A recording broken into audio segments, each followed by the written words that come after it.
You can't think that this can ever happen. It just can't. And here's the evidence of it, and it is, we're still alive. Well, you're so full of adrenaline, that it's actually quite surreal. It was a terrible night. I'm not sleeping in night because I'm losing many things. I lose everything. We lost, I think, up to 400 and something homes. It's been the most devastating thing ever to happen in Knysna. We believe the fire came up here at a pace of 80 kilometers an hour. It was devastating. Our lives will have to start all over again. The next moment, the flames was from the top downwards. So the wind was in a southwesterly direction. It was really a storm, gale force winds.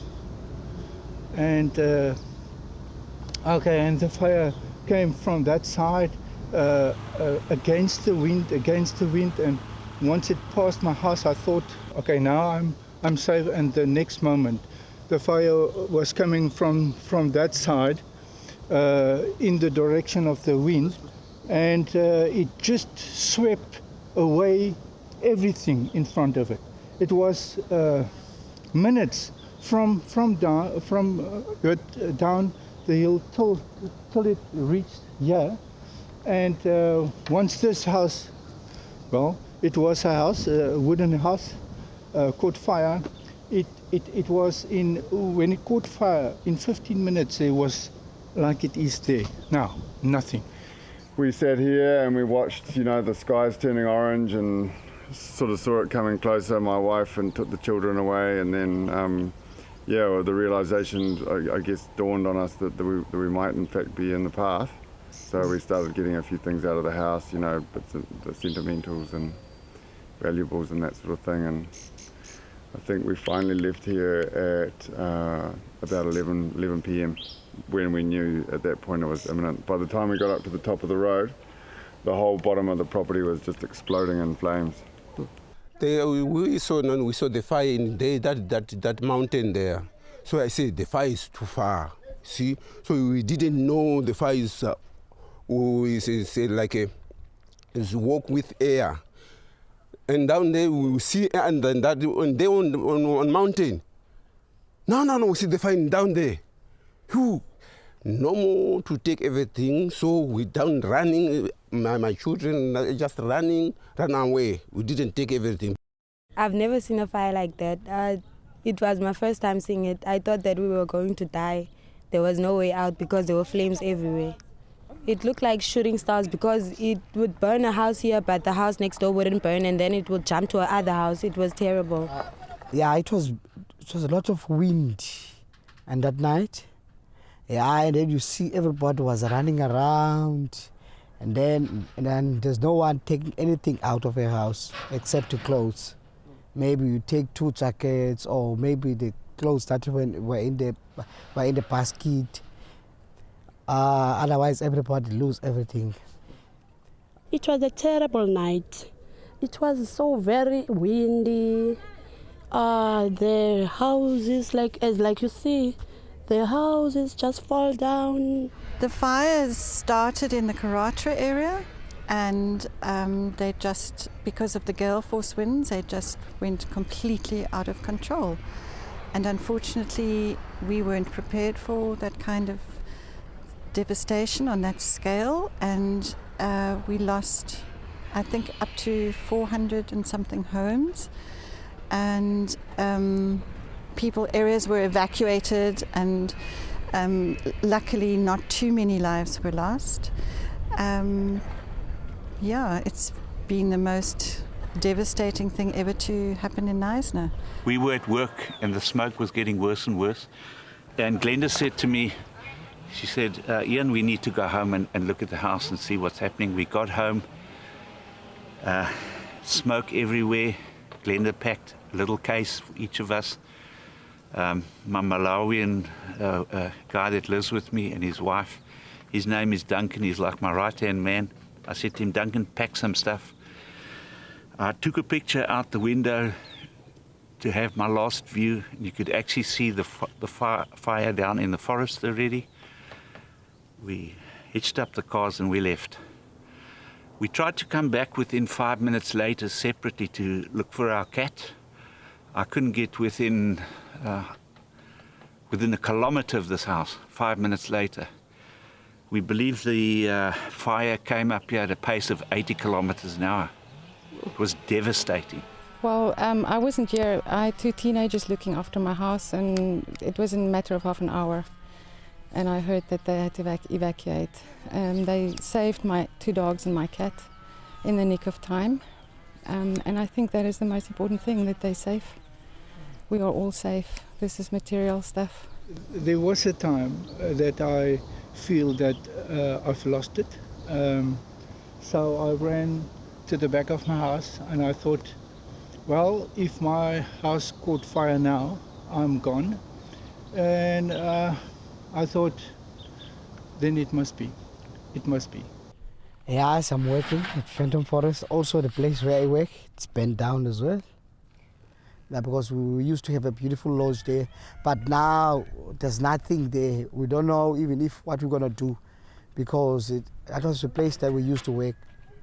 Now there, it's only what you can see. There is only the ashes, which is we don't know how many months we're going to have to wait, because we don't think that we're gonna get people to come to our hotel, because now it's on ashes as well. Well, I tried to come back during the evening. About 3 o'clock in the morning, I made an attempt to come back here, but the flames were still roaring in the property. And then I think eventually we went home and we got a little bit of sleep from 5 till 6 or something. And then I came back at about 7:30, 8 o'clock when we could finally get onto the place. And I was actually quite astounded. Like if you look around the garden, there's areas that don't even look like they've been touched. And yet when you look at the house, I think it's quite selective on how the fire chooses what to burn. I think what happened here is maybe just a big fireball or something that's come and landed. There was a wooden veranda here. I think it's probably landed on there and you know, just flamed up and taken out the house. But we've been lucky here. We've got a log cabin that's down there in the trees. I don't know how that survived. It's still standing. The workshop's still standing. We lost a cottage on the front of the property, a little shed here. But you know, there's a lot of people that lost a lot more than us. So I'm actually feeling reasonably fortunate. I'm not sleeping. That's why I'm saying I'm also scared now, as if it's something happened like yesterday.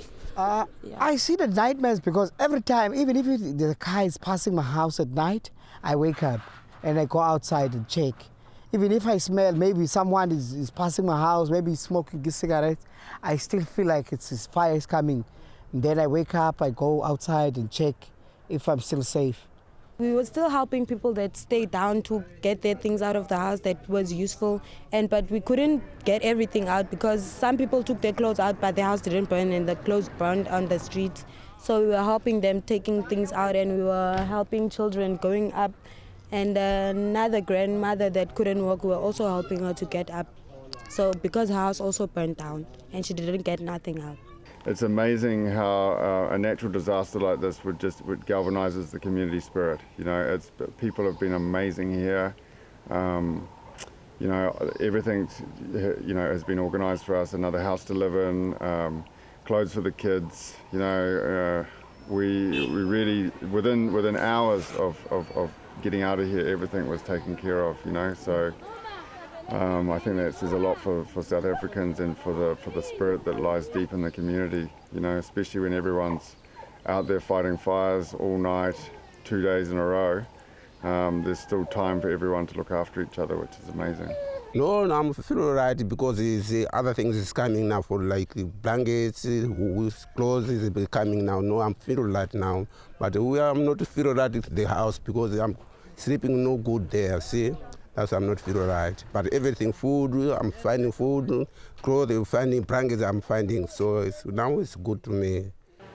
The way the community of South Africa has come together to help everyone, and the friends in the town. We've got fantastic people. We're thankful about people around the world that they're sending some stuff like blankets, like some food, because we go to the community halls, we get something also there. This is the St. George's Anglican Church in Knysna. The hall is being used by Lions to coordinate the distribution of food and food parcels and blankets and clothing. It started yesterday when hundreds of people arrived and continued this morning from about 7 o'clock. We don't see an end to it, we just carry on and help where we can.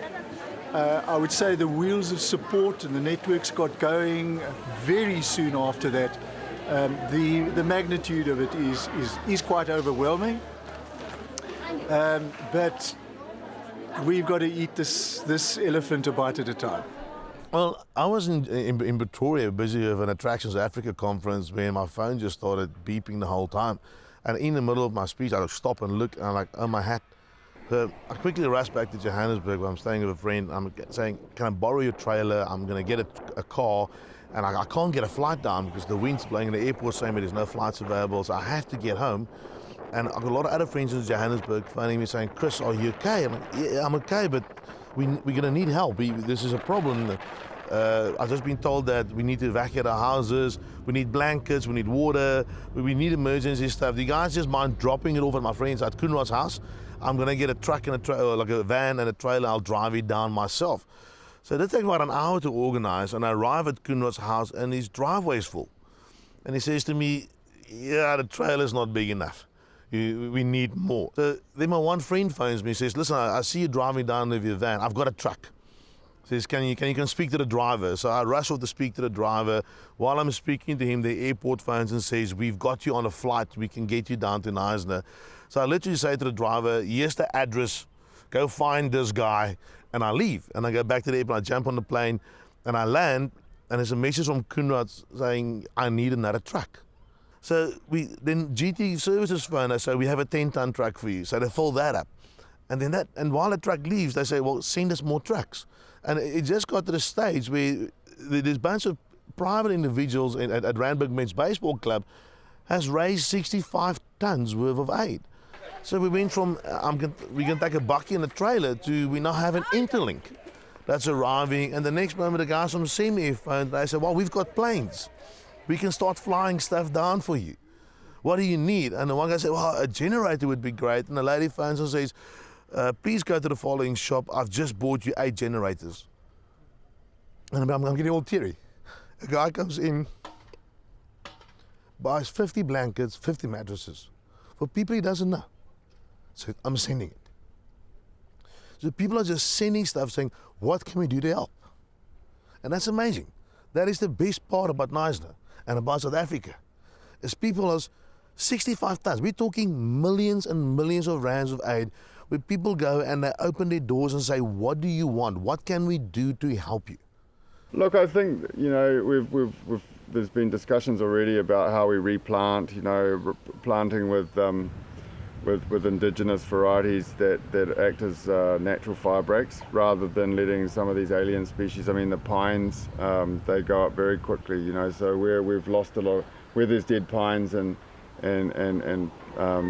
bits and pieces left over, we'll take that out and make sure that the replanting is done wisely. I think you always need to make sure that you've got a natural fire break around the house, and yeah, I'm sure there's certainly lessons.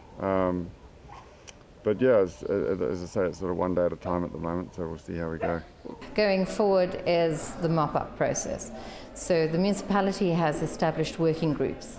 One will deal with the technical issues of re-establishing our internal infrastructure, because as you know, the fire has destroyed a lot of our infrastructure. We have to look at assistance to the people, make sure we've got them on the databases, make sure that we marry the people displaced to the physical destroyed structure, so that we can then identify what actually is needed from the individuals that have sadly lost their places, and then marry that to the people that are working with all the donations that are coming in, so that we can streamline it now. It has been, I use the word loosely, it's been chaos. It has not really been chaos. It's been, we had to save lives, we had to try and stop the fire. So all of our efforts were focused on that. And now that the fire is today no longer only contained, it's actually under control, we can now look at moving forward. We've lost over 400 structures, and the majority of the structures were residences, was people's homes.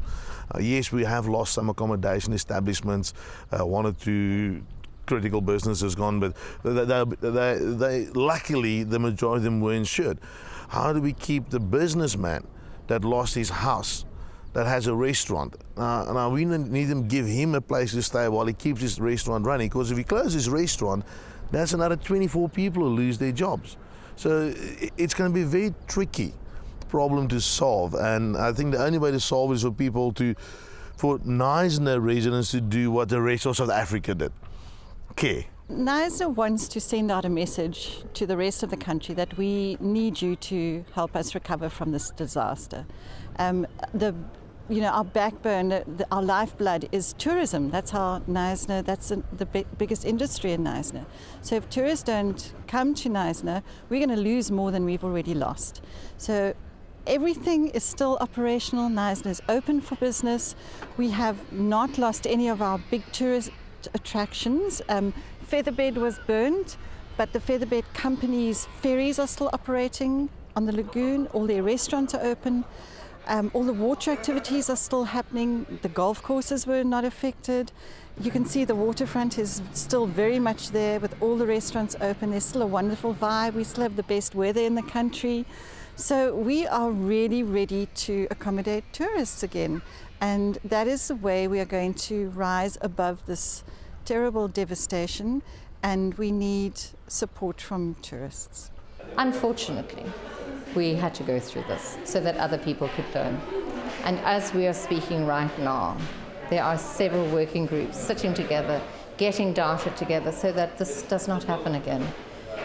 The fire chiefs, both our fire chief and the fire chief that was brought in, said it didn't matter what we had done before. This was something that was never, ever you could not predict it. It was the worst fire that both of them had ever had to see. So all I can say to everyone out there, don't think it's not going to happen to you. Start now putting your things in place.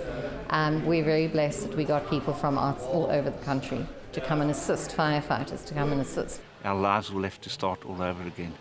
I don't want to build here. I had such good memories and I could never recreate a 100-year-old forest.